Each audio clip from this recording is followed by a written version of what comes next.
Les avocats de Ousmane Sonko ont demandé 5 mesures provisoires à la Cour de la CEDEAO. Voici un résumé de ces mesures.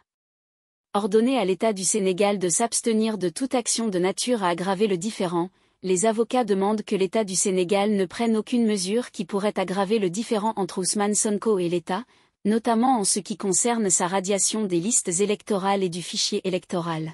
Ordonner le sursis à la radiation de Ousmane Sonko des listes électorales.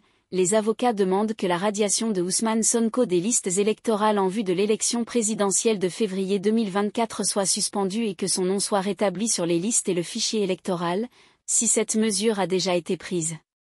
Ordonner la suspension de la dissolution du parti politique de Ousmane Sonko.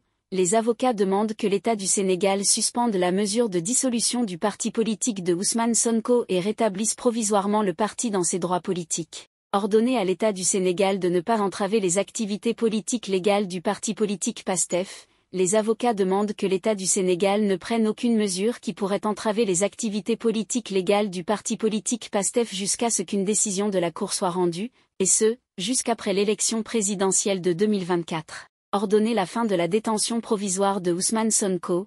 Les avocats demandent que l'État du Sénégal mette fin à la détention provisoire de Ousmane Sonko dès lors qu'il existe des mesures alternatives à la détention qui ne portent pas atteinte à ses activités politiques. Le verdict de la Cour de justice de la CEDEAO concernant ces mesures provisoires sera rendu ce lundi 6 novembre 2023.